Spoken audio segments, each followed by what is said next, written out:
Hello, everyone, and welcome to the TV6 Digital Desk. My name is Molly Birch, and tonight we have a special stream for you. The Michigan Democrats are hosting a watch party, virtual watch party, for the election results tonight. And at this time, we are just waiting for that web stream to begin, and we will begin streaming as soon as that begins. Thank you again for joining us, and if you were just here for the TV6 Digital Desk live stream, welcome back. It's good to see you again. And as I said, we are just waiting for that webinar to begin, and I will be back as soon as it does.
alone. And we look forward to having a great little event here. I'm going to go ahead and kick it over to the Michigan Democratic Party Chair, Lavora Barnes. Thank you so much, Evan. Welcome, everyone. I'm Lavora Barnes, Chair of the Michigan Democratic Party, and I want to start by thanking all of you for being here with us this evening. It is such a pleasure to be here with you and to be joined by the senior senator from Michigan, Debbie Stabenow, who has given back to her community in countless ways, and our incredible Lieutenant Governor, Garland Gilchrist, whose leadership in Michigan makes us all proud. And it's a huge honor to be here with Biden-Harris 2024 National Advisory Board member, New Jersey Senator Cory Booker. We're also excited to hear from Biden for Michigan campaign manager Mike Frozalone for an update on the work ahead. I'm so grateful that you're all here because as chair of the Michigan Dems, I know that it's folks like you, our volunteers and supporters, that will make the biggest difference in November. We at the Michigan Democratic Party know how to beat Donald Trump. We've done it before, and we're going to do it again. Everyone here knows just how high the stakes are for this next election. It's no surprise to anyone that another Trump presidency would be a disaster for Michiganders and the values that we all hold dear. We will do the work that's necessary to send Joe Biden and Kamala Harris back to the White House this November to defend our democracy and fight for our most fundamental freedoms. From Lansing to Washington, Democrats have delivered for Michiganders time and time again. President Biden and Vice President Harris have endlessly fought for Michiganders, and most importantly, kept their promises by bringing manufacturing back to our state, creating hundreds of thousands of good-paying union jobs, bringing down drug costs for our families, and forgiving billions in student debt. And President Biden, we're so proud to have such a strong partner in Washington who understands our values and works hard every day for Michiganders, no matter where they come from. As we look forward to the general election, the question upon us is, do we want a president who spreads hate and division, or a president who fights for us all? To me, that answer couldn't be more clear. Now it's time to roll up our sleeves and remind Michiganders the truth about Donald Trump and all of the ways that Joe Biden has delivered for us. I'm confident that Michiganders will make our voices heard again in November when we reject Donald Trump's MAGA extremism and ensure that Joe Biden and Kamala Harris are returned to the White House. Now, no one understands that better than our senior senator, Debbie Stabenow, who has fought for Michiganders every chance she's gotten. I'll turn it over to you, Senator. Well, thank you, Lavora. It's wonderful to be with you, to be with my wonderful friend and colleague, Senator Booker, to be with all of you. And I have to say, first of all, thank you for what you do. You know, we've come a long way in Michigan, working together step by step, winning in 2018 and putting in place great statewide elected Democrats. 2020, the largest presidential election in Michigan history. 2022, the largest non-presidential election in history. The efforts that have gone on in the ballot from Promote the Vote that has allowed us now in this election to have 9 days of early voting, as well as the opportunity to vote freely and for absentee ballots without restrictions. That wouldn't have happened without people going to bat and getting signatures and passing a vote to protect our votes. So thank you. All the efforts that we have done over the years now to protect our freedoms, our right to make our own healthcare decisions as women.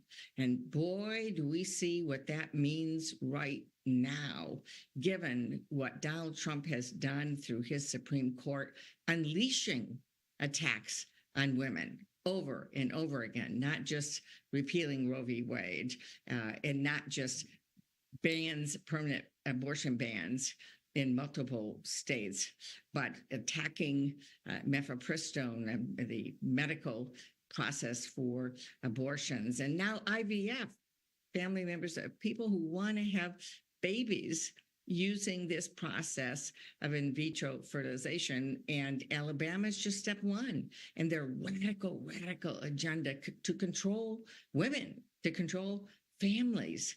And so, you know, thank you. We put it in our Constitution to protect our freedoms, reproductive choices. And the problem we've got, as you know, is that even though we did all the right things, a national abortion ban put forward by Donald Trump and Republicans would wipe it all away. So thank you. Thank you for today. I think we're going to show today that moving up Michigan in the presidential primary was a great thing. You know, we're a wonderfully diverse state. We make things, we grow things. We have wonderful ethnic diversity and economic diversity and faith diversity. And we saw going into today, more people had voted absentee and early voting than in 2020.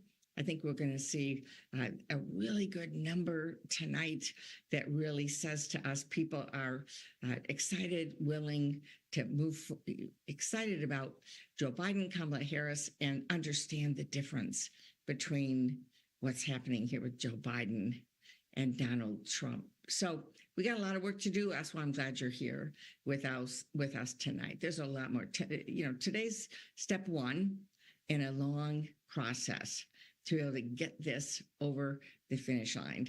And as my colleague, Senator Booker, would say, nothing less than our entire democracy is on the line and our country is on the line. But we know in Michigan that, after years of hearing about trickle-down economics and finally having somebody focus on the middle class, who supports unions, who is creating jobs, we have a lot at stake in our own economy, taking on the drug companies, lowering costs for people. I mean, over and over again, there are actually real things that are helping people and making their lives better. And so this is day one to proceed. I mean, I have every confidence. I know Joe Biden. I've worked with Joe Biden for every year that I have been in the United States Senate. And I can tell you, he gets up every day thinking about you and me and Michigan and our country. And Donald Trump gets up every day thinking about himself. So this is day one of an effort to make sure that we keep the progress going, we protect our democracy, that we make sure that we continue to move forward in a way that values people over profits, and actually makes good things happen for people. So that's what it is. So before introducing Corey, I just want to say, we have an effort going on I'm going to ask you to be involved in. This is your call to action. A number of months ago, I set up something. Evan is leading an effort with a whole group of folks on something we call Michigan Messengers, which is online efforts to get out the good things that have been done. Press don't seem to ever want to talk about good things. It's not good to talk about good news. So we have to talk about what's happening in Michigan. 350,000 new jobs under President Biden. When Trump left office, we had lost 200,000 jobs. And we could go on and on and on. Please sign up. We've got a link, I think, in the chat. Please sign up, be part of Michigan Messengers to tell the good news story, to help share that. And at the same time, talk about why a Trump presidency, again, would be an absolute disaster for Michigan and for our country. So thank you for today. Got more to do. This is just the beginning. We can do it. We have to do it. We have to do it. And I am very confident. We know how to do this in Michigan. We've done it before and we'll do it again. So I want to say hello and bring into the conversation Senator Cory Booker, my wonderful friend from New Jersey. We share many, many things we work on together. He's a member of my agriculture committee. We work on healthy food for families, and we work on how we're going to grow an economy that works for everyone. This is a passionate advocate for all the things that you and I care about every single day. And so, Cory, thanks so much for being with us. Debbie, crying out loud, one of the great heroes of the Democratic caucus in the United States Senate. Debbie, one of the great heroes who you and I talk so much about, not just Michigan, but Detroit, because that's where my family's from. My mom was born in Detroit. I would not be here if it wasn't for Detroit saving my family from poverty, ushering us into the middle class. My grandfather working on the assembly lines, became a UAW auto worker, became a union organizer, entrepreneur in Detroit at a gas station, laundromat. Him and my grandmother made their way, and I will never forget from whence I come. And I'm just so excited, Debbie, because I watch, even in things like our ag bills, how you have made Michigan at the center of innovation when it comes to urban ag, when it comes to things like expanding access to healthy food and fresh options. So I'm kind of psyched that I get to be on this with you. And then I get to see, my picture has me sandwiched between Debbie and Barnes. So I got the chairwoman on one side and the chairwoman on the other side, chair of the Ag Committee, chair of the Michigan Dems. I'm right smack dab in the middle, as Ray Charles would say, and I'm pretty psyched about it. Now, I will say that this is just a geographical placement, me being above the lieutenant governor, because he usually is above me. All my life, I've looked up to him, not just because he's taller than me, but also because he's a man of such stature and such character. And so I'm psyched to be on with everybody tonight. And I just want to say, look, I am here, fourth Black person ever elected to the United States Senate. I am here, yes, because of JFK and LBJ, who got the 1965 Voting Rights Act done, 1964 Civil Rights Act done. Hell, my family was denied housing in New Jersey, my mom and dad, and the 1968 Fair Housing Law helped us become the first Black family to integrate a neighborhood. All those things. But to give credit to those presidents is to not understand what the foot soldiers of the movement were doing. I am here. JFK was there. LBJ was there because there were foot soldiers on the front lines of the movement, leading and ushering in the change that we needed. Tonight, you all are those foot soldiers. You all are the ones. I could brag about Biden all night long.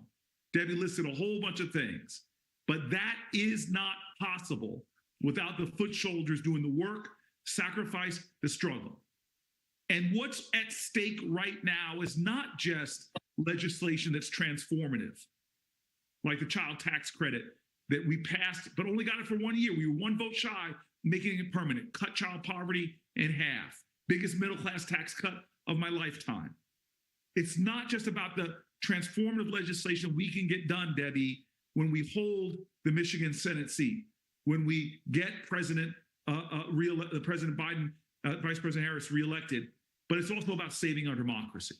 Because what wasn't on the line in 1960s, freedom, equality, civil rights, voting rights, yes, but nobody was threatening to lurch our country into an authoritarian regime, right, and roll back the gains. Over my grandparents in Detroit, my mom born in Detroit, those years we were gaining ground. My mom's generation, civil rights. My mom's generation, abortion rights. My mom's generation, voting rights. My mom's and grandfather's generation, we had workers' rights, union rights. And now we're seeing all of these things being rolled back, and a president that wants to drive us to authoritarianism. And how do you prevent that? Not by the names that are on the ticket, but the people that are fighting on the front lines to win elections. And so as we finish this primary tonight and look towards the general election, I just want you to know, I was telling Debbie that the 10th most populous state in America is Michigan, the 11th is New Jersey. But New Jersey doesn't have what you all have. We are not going to be where this election is decided. In fact, this is one of the reasons why Jersey is jealous of Michigan, because you all are going to chart the destiny of this country in profound ways. And when I say you all, I'm not talking about every Michigander. I'm talking about the kind of folk that are on this call who understand that everybody didn't do freedom rides. Everybody didn't do sit-ins. Everybody didn't march with King. Everybody wasn't there at the March on Washington when we heard about a man's dream. certain people saw it not robbery, understood that they had blessings that they could never pay back, and they had to pay it forward. The blessings of this democracy are not simply inherited, they have to be earned in every generation.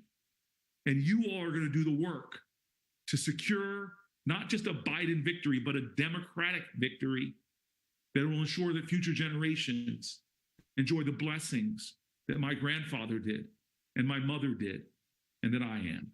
So tonight, God bless you all. Thank you all. They wouldn't let me come, and Froze alone would not let me come out there to hug on some people. He says, Corey, hug some people in DC. We'll do this over Zoom. Sister Barnes, I hope you'll invite me so I can actually be in front of some folk and hug them. Hard to hug your lieutenant governor. My neck gets sore. It's a little sore when I hug the lieutenant governor. I hug him anyway because he's a good hugger. But I hope to get out there and get some hugs with the real foot soldiers of the movement. So thank you very much. Look, Senator Booker, I appreciate you, my brother. Thank you for checking in with and on the state of Michigan. We love you as someone who continues to be connected to us. Senator Stabenow, thank you for being you, and thank you for being such a fearless champion and example for all of us who do the work every single day in Michigan. Chairwoman Lavora Barnes, thank you for being the baddest chairperson of the state Democratic Party in the country, the best one we've ever had in Michigan, that's helped us usher in victory we haven't seen in a generation.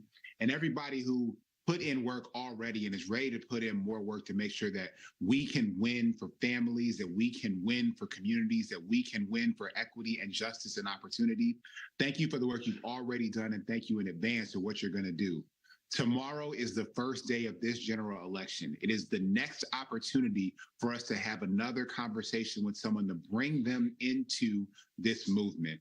We need to grow in order to win in the right way. When I say win in the right way, we have to make sure that we win in a way that is so constructive and decisive that it makes clear what the path is for the future of Michigan and the future of this country, which, make no mistake about it, this is inextricably linked.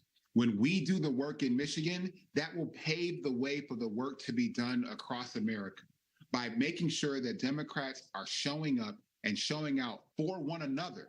That is how we show up for the president and for the vice president. That is how we hold on to the United States Senate. That is how we will flip back the United States House of Representatives. That is how we will hold the House in Michigan. When we do the work up and down every day, every conversation is an opportunity. And I know it's going to get tiring. Look, I spent years of my career as an organizer. You get tired, you get frustrated, you get sick of people yelling at you. You get sick of feeling like you want to yell at somebody. You get sick of people hanging up the phone on you when you're doing phone banking. You get sick of people not responding to text messages. You get sick of knocking on doors and nobody answering, or even worse, when you knock on the door and you see somebody in the window and they still don't answer. But why we will continue to press forward is because we are motivated not by the selfish satisfaction of an individual achievement. We are motivated by the collective opportunity of what our communities can look like when we build something and work on it and work toward it together. I'm so proud of the movement that we've had in Michigan that has made miracles happen, that has delivered victories that people did not say were possible, that moved us from a place of disappointment in 2016 to a place of triumph and opening up a new possibility in 2020. And here in 2024, there are no odds that are too tall for Michiganders to climb. And I'm so excited to be on this journey alongside you. Me, Governor Whitmer, our whole state team, we are ready to roll up our sleeves right alongside you. And I'm going to do everything I can to make sure that all of us have everything that we need to position this state for success, this party for success, our people for success, and our candidates who share our values for success.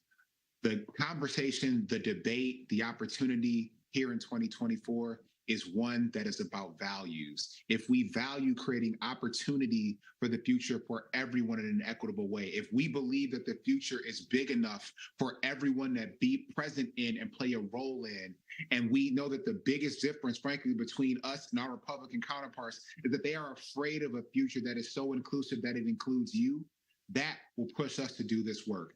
every single day because we are not afraid of the future. We are not afraid of people participating in democracy. We are not afraid of voters. We are not afraid of people who are ready to speak out in good faith and good conscience because they have good intentions. And if we are able to coalesce around organizing those people, if we use the tools that Lavora and her team have laid before us to be able to organize, if we use them to the best of our ability and to the highest of their potential, all we can do is win, win, win. So I look forward to winning with you.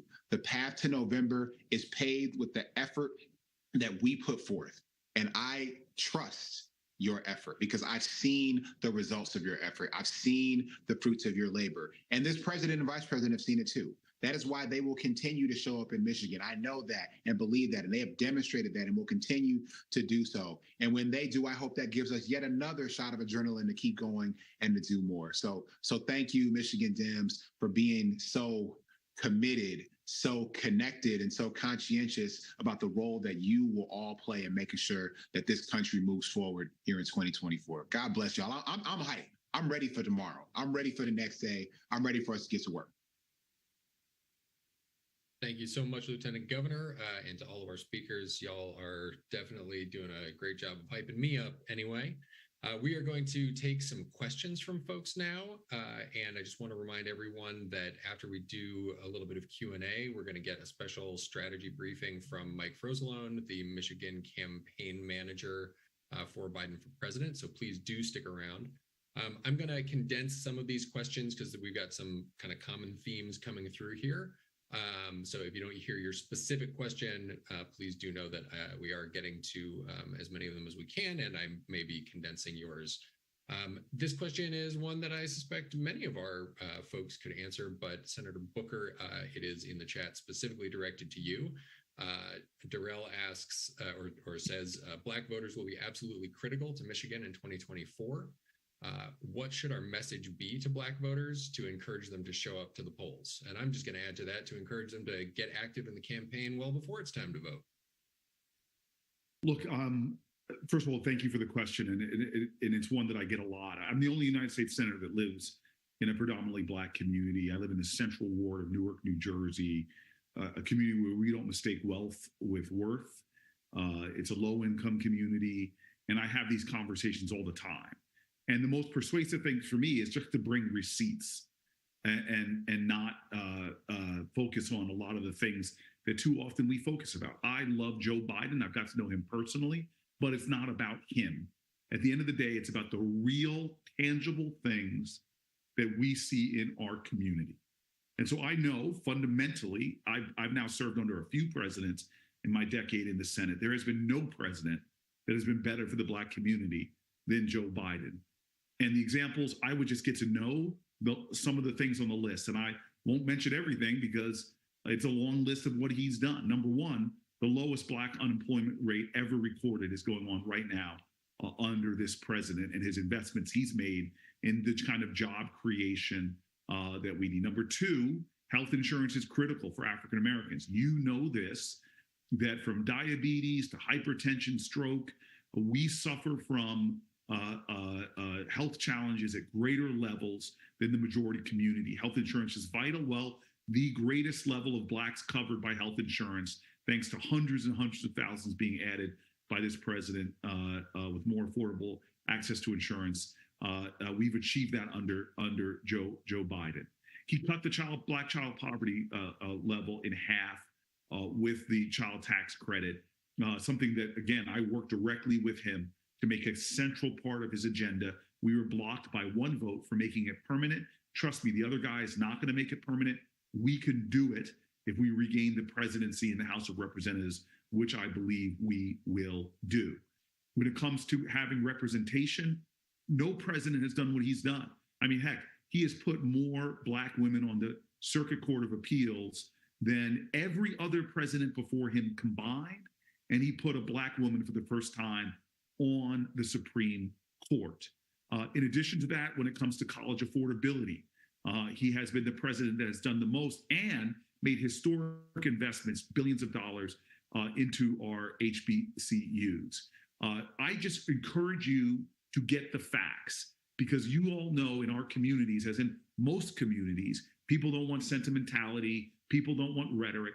talk about what he has done relative to the other guy who has did things that actually hurt our community or disadvantaged our community, or frankly, prioritize the wealthiest elites in our country and not everyday working Americans. And then this is the final thing I'm going to say, because my experiences with seeing levels of hate and bigotry go up in a dramatic form under Donald Trump. I cannot tell you how he fed the fires of racism and bigotry, and hate crimes skyrocketed under this guy. Because if you're an African American, you know you want a fair shot in education. Biden's improved that. Healthcare, Biden's improved that. To your bottom line, whether it's your job or your Social Security, Biden has fought for all those things. But if there's anything you know about being African American, is the danger to the Black body, the physical violence that this nation has an awful, wretched history about.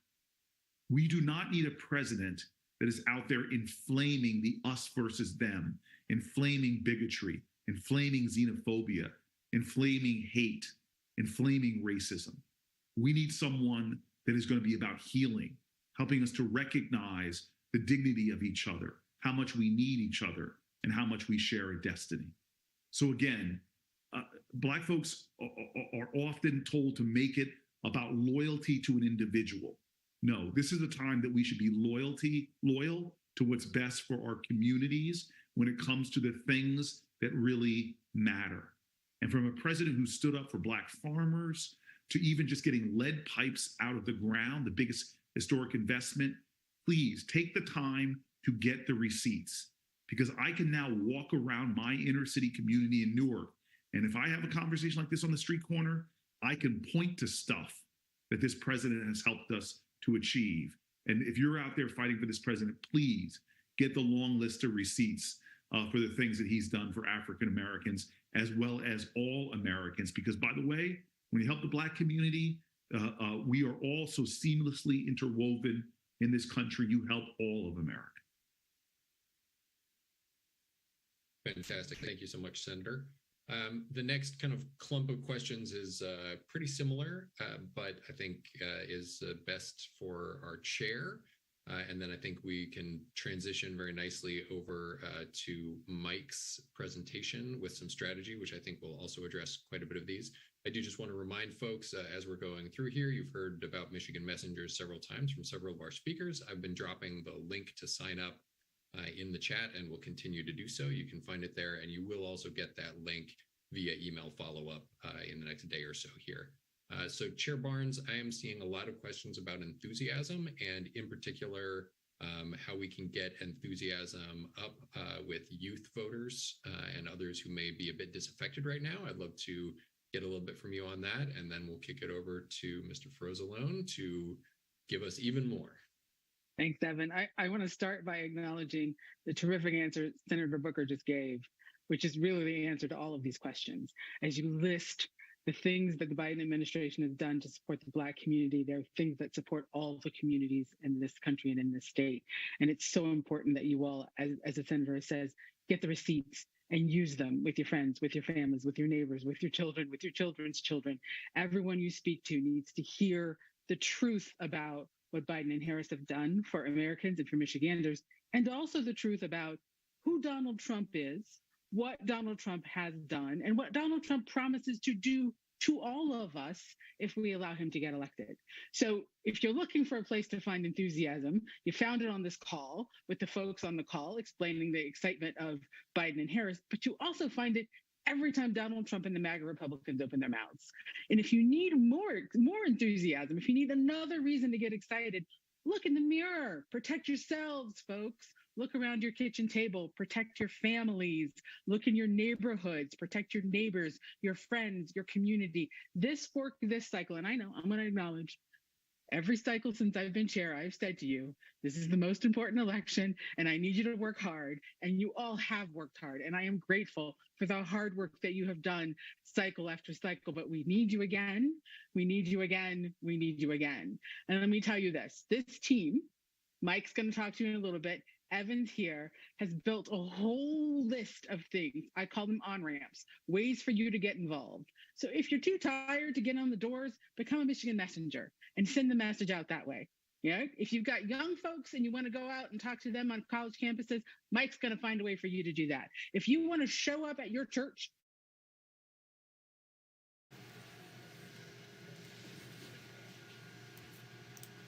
Hi, everyone. Thanks for hanging with us. I'm just hopping in real quick to let you know that the GOP watch party has just started, and we'll be switching over to watch that one for a bit. So thank you for tuning in and watching the Democrats' watch party. Now we're switching over to the Republican side.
Looks like we're having a bit of technical difficulties with the Republican stream right now.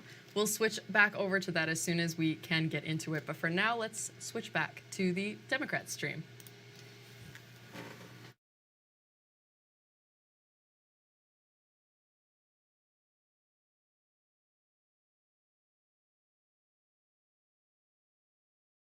Events, talking to voters in every corner of Michigan to remind Michiganders of the things we've already talked about, what's at stake in November, our freedoms, our economic progress, our democracy.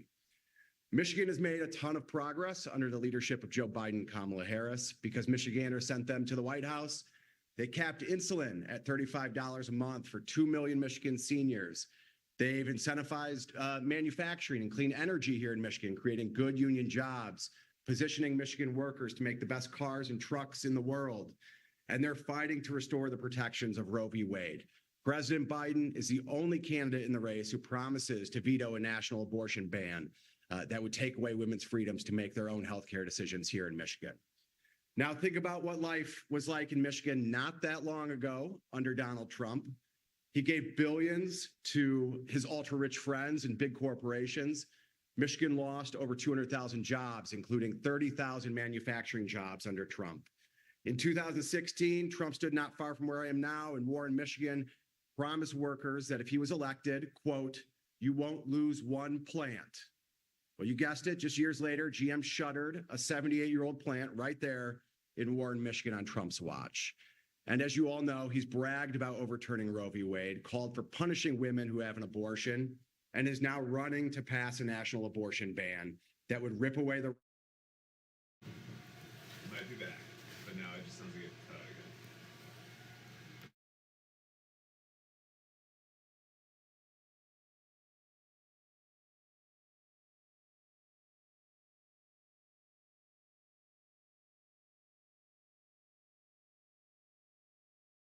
to expect from the Michigan Biden-Harris team these next few months.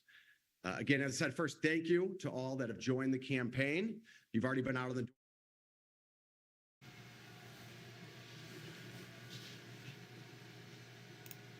All right, y'all. Thank you for your patience while we wait for the Republican stream technical difficulties to subside. Excuse me. They have, and now we're going to switch back over to the Republican watch party.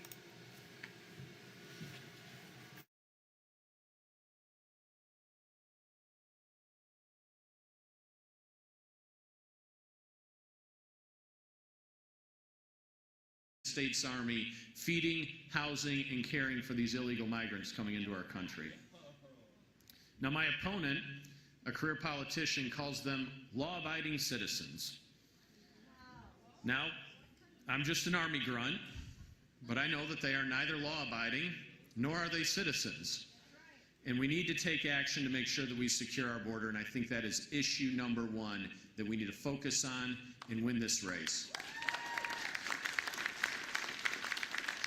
We have a crime wave sweeping our country and sweeping our state. Lansing, Michigan, where I'm running for office, ranks as one of the 20 most violent cities in America, but my opponent voted, or rather introduced legislation to allow rapists, murderers, and child molesters to be returned back out into our communities before they'd even served their bare minimum sentence, totally eliminating the truth in sentencing provisions that all of you voted for to our state laws more than 2 decades ago. We have a cost of living crisis that is making everything less affordable for families.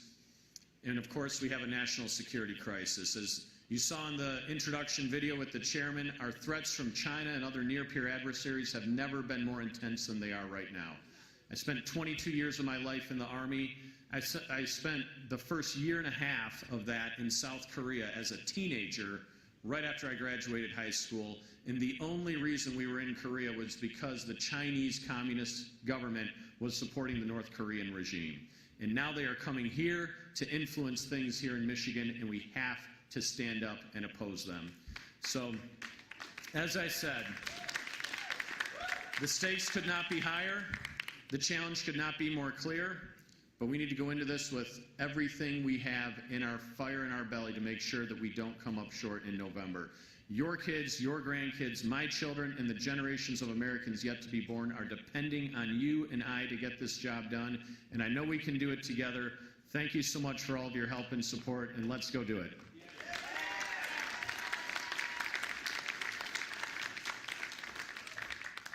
You know, a lot of you ask, Pete, why would you and Diane decide to do this?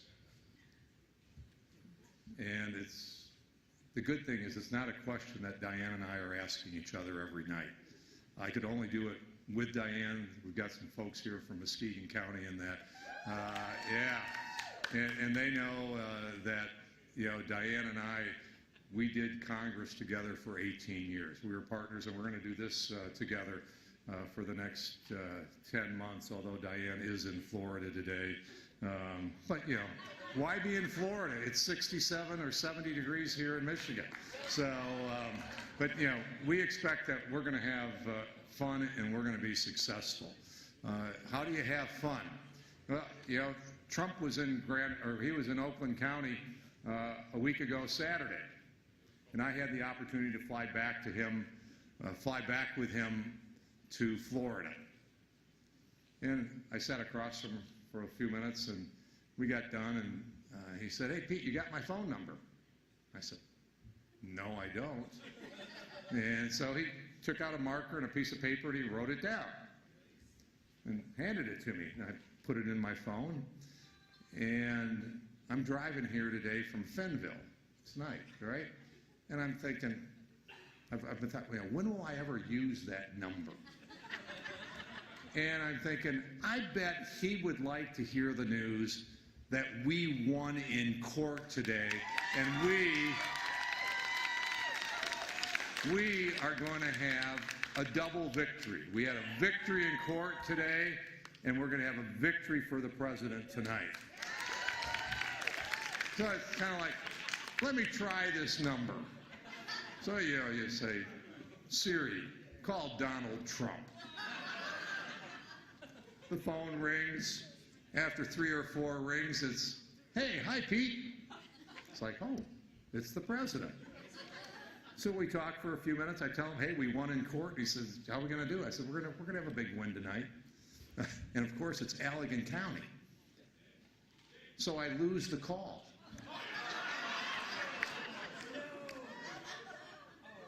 And he calls me back. So we're having fun. And that's good. There are a lot of special people here tonight. I want to call out one because he campaigned against me in 1992. Where is Chuck Yob? Where is Chuck Yob?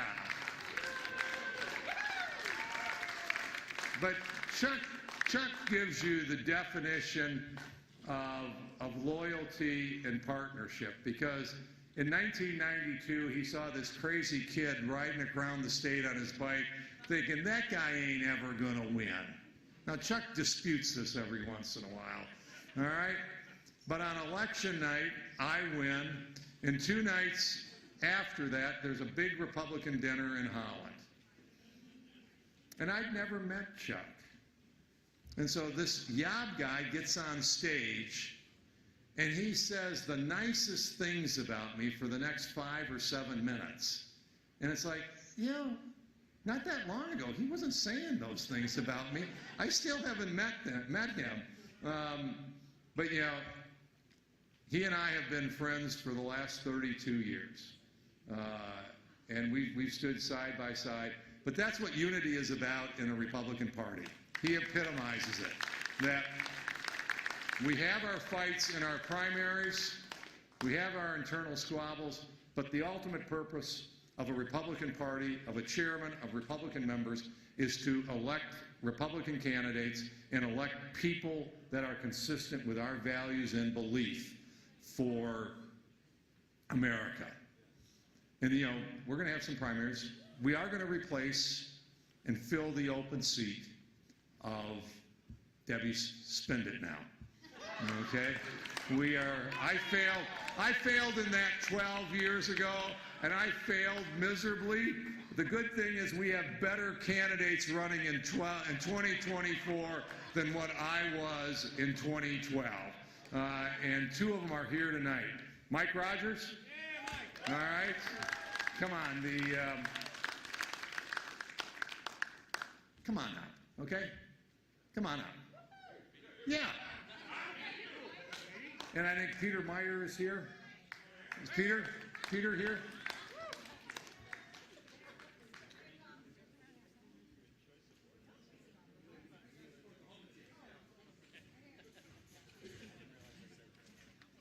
Come on now. You guys got to get to know these 2 folks. You're going to have to make a choice between the 2 of them. There's some other folks that are running. I think these are the only 2 that are here tonight. We appreciate you being here. Yeah. Peter, thank you. You know, they're putting their lives on the line, you know, for going through a Senate campaign. Like I said, I've done it. It's a tremendous effort. Why don't each of you take a few minutes and introduce yourselves to these folks? Thank you for coming, and thank you for stepping up. Well, first of all, thank you very, very much for being here. It's easy to give up on politics this season. Turmoil in our own party, but when you look what's happening in Lansing, Michigan, and you look at what's happening in Washington, D.C., we have got to get back in the game of winning elections. You're going to be a big part of that. I'm going to tell you just one little quick story on why this is so important. When I was a young FBI agent, you know, back when the FBI actually, you know, chased criminals, remember that, FBI? There was a case of a human trafficking case of a young woman who was 15 when she got picked up. By the time we found her, she was 17 and a stone-cold heroin junkie. We had gotten her out of her particular situation. We put her in the car. And this was a long investigation, even to find her, to get her going in the right direction. And she had that 1,000-yard stare out the window as we're driving away from this particular site. We're going to go get her some counseling. Doesn't say a word. Stares out the window the entire time. And about 10 minutes into the ride, without looking back, she says, "Do you know why I didn't kill myself? Because I knew somebody would care enough to come find me." You think about what's happening on our southern border and the women that are being trafficked today, the drugs that are killing our children today. We have to care enough not to give up on politics in the state of Michigan for the country, for our safety, for our future. We have to do it. Be the people that care. Get up, find a neighbor, bring more people into our party. Let's stop chasing them out of our party, and we will win in November, and we'll win for America. Thank you so much for having me.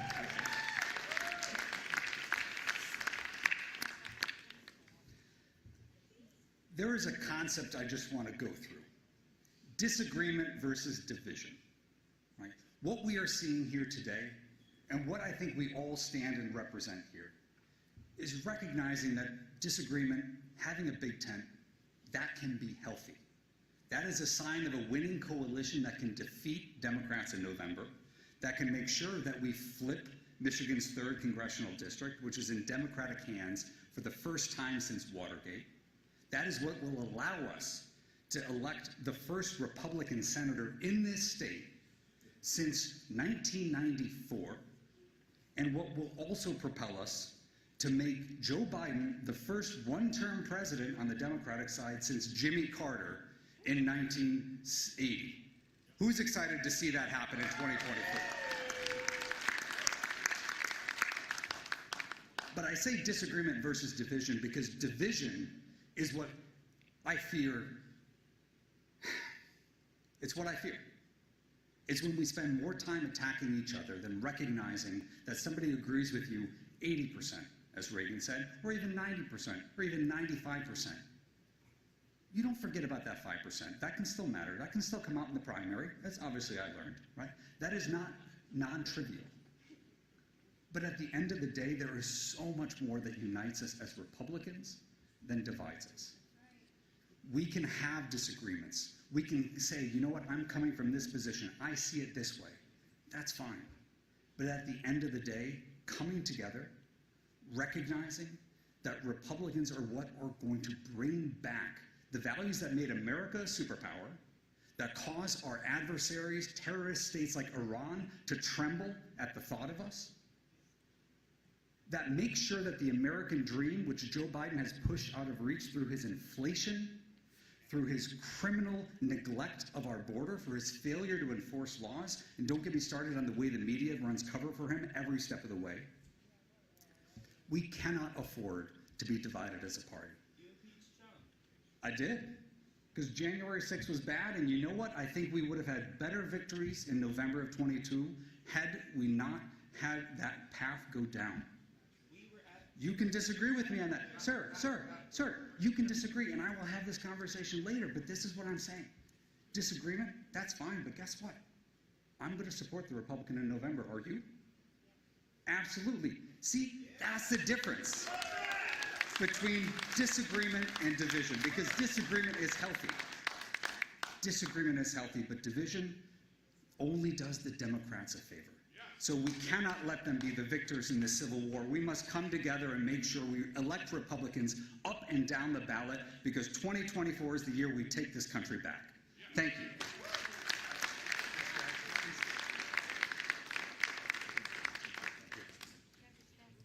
Thanks.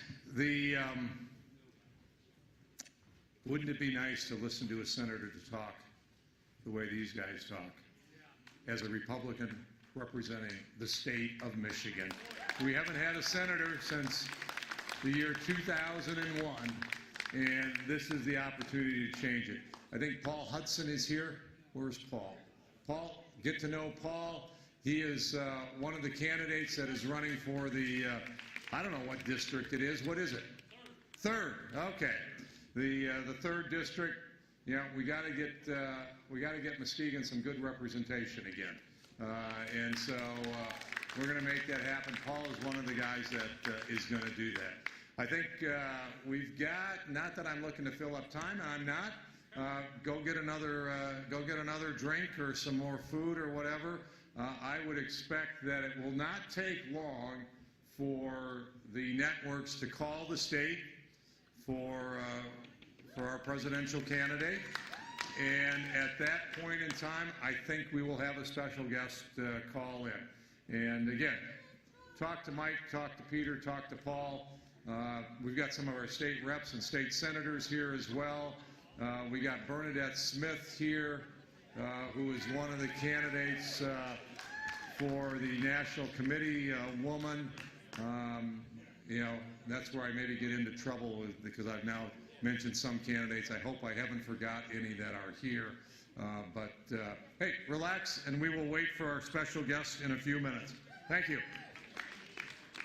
After saying they received complaints from local activists that the comedians don't align with the neighborhood's progressive ethos. In an email to the comedians, the Capitol Hill Comedy Club said, quote, to avoid any potential negative impact on both our club and the artists involved, as well as to maintain the harmony within our community, we believe the most responsible course of action is to not move forward with the shows. Let's hear some of these hateful jokes. A guy from the CDC goes on the news and goes, good news, everybody, we just emergency approved a new vaccine for COVID-19. And I think African Americans should have first access to it. And I was like, what black people do you guys know? Good news, black people.